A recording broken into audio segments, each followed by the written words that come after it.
Every single night, millions of people sleep in tents, in national parks, in dense forests, in the heart of grizzly bear territory, wolf country, and mountain lion range. And almost none of them get eaten. That fact sounds obvious until you actually stop and think about it.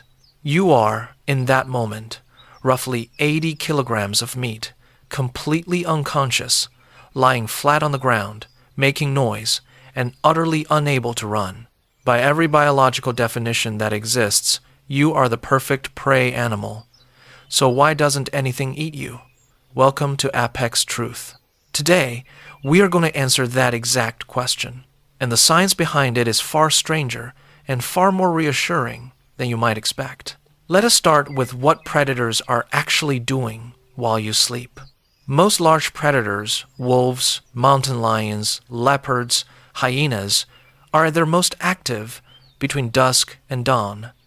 That is when they hunt. That is when they move through their territory. That is when they are hungry and actively searching for something to kill. And they absolutely know you are there. A grizzly bear can detect your scent from over 20 meters away.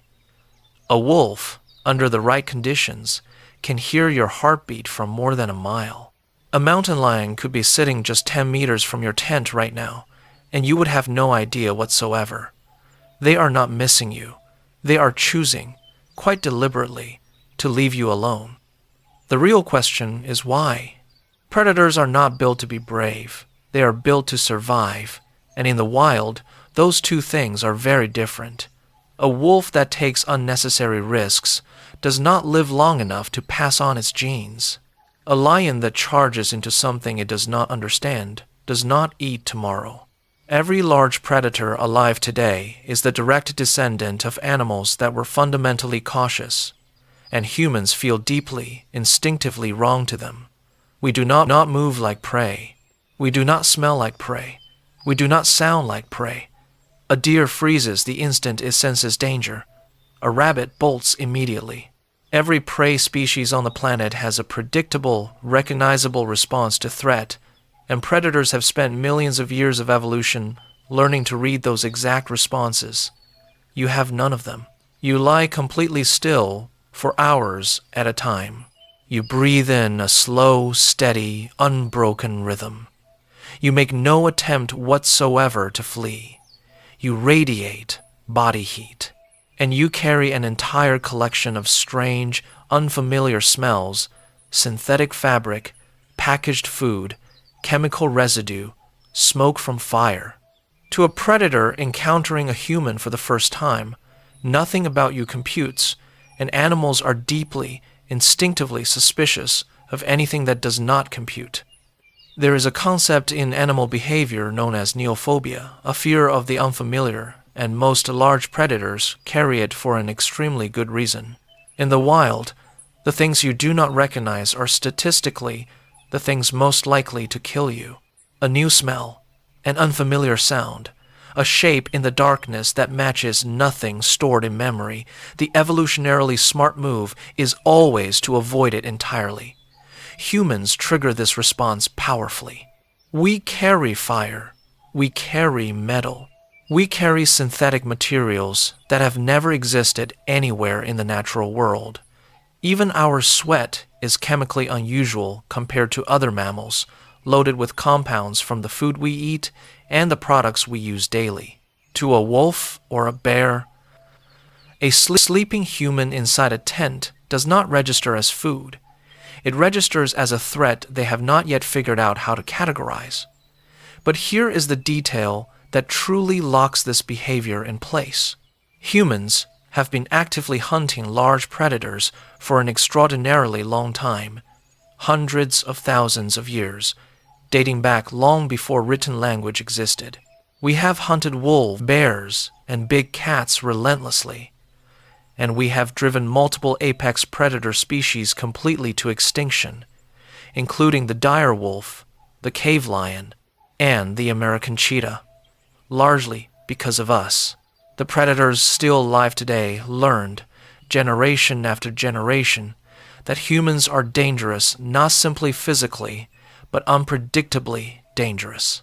A sleeping deer is still, fundamentally, just a deer. A sleeping human might wake holding a weapon. There is solid behavioral evidence for this across every single continent. In regions where large predators have had sustained, generational contact with humans, they give us an extraordinarily wide berth. In regions with little to no human contact at all, animals tend to be noticeably more curious and considerably less fearful. The fear itself has to be learned, and most large predator populations have had thousands of years to learn precisely that lesson. So what about the attacks that genuinely do happen, because they do occur? People are attacked by mountain lions on hiking trails. Campers are occasionally mauled by bears. Tourists get too close to wild animals and pay a serious price for it.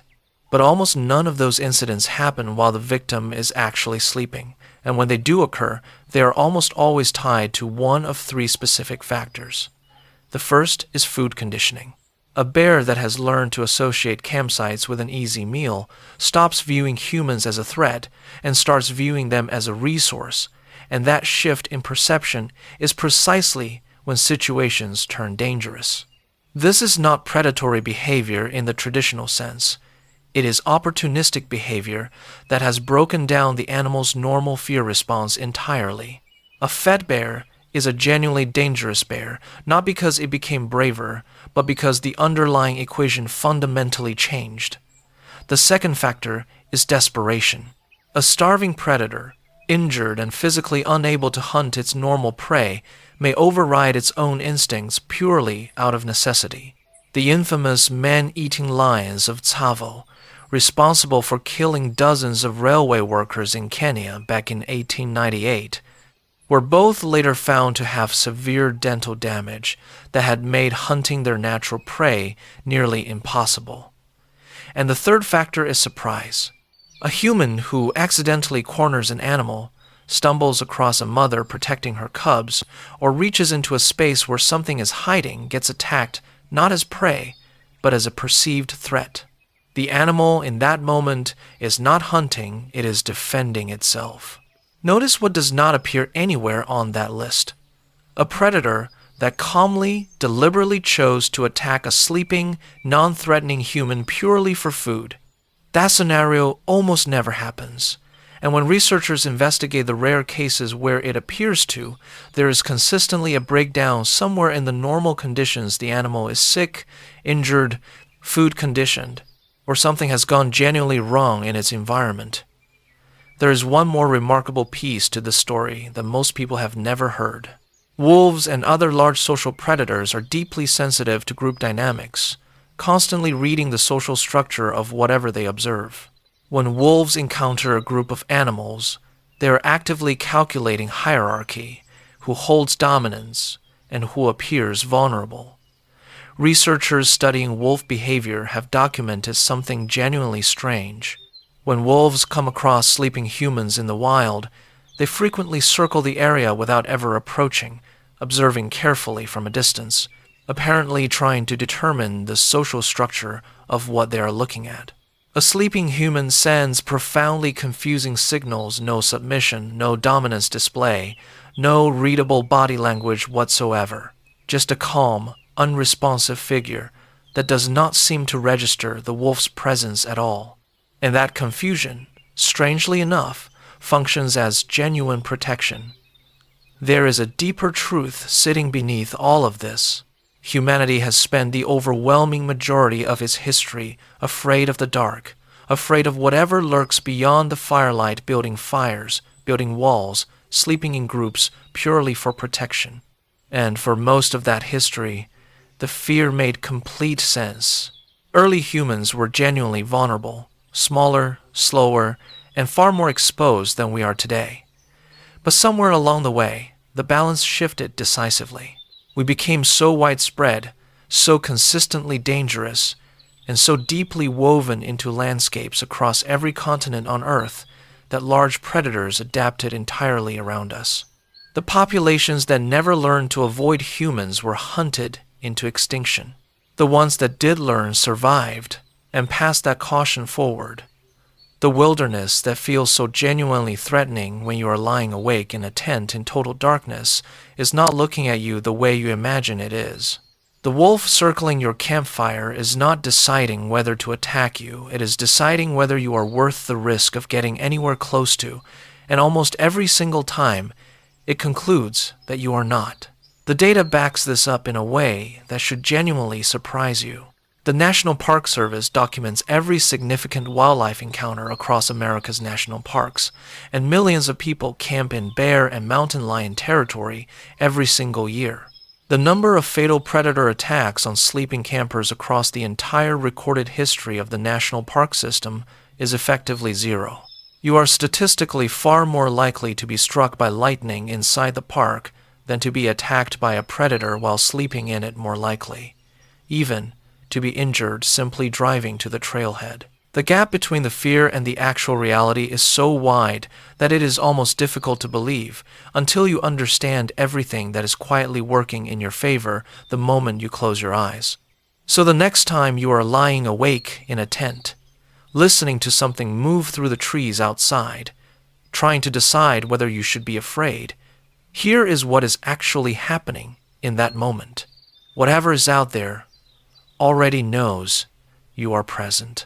It detected your scent hours ago. It heard you settle in for the night. It has been silently aware of your breathing the entire time, and it is choosing, deliberately, to keep its distance not because it cannot reach you, but because somewhere deep in the evolutionary wiring of every large predator still alive on this planet, there exists a lesson passed down through thousands of generations. Humans are not prey. Humans are something else entirely. This has been Apex Truth. Sleep well, and if this changed the way you think about your next night in the wild, leave a like, subscribe for more research-driven wildlife content, and we will see you on the next one.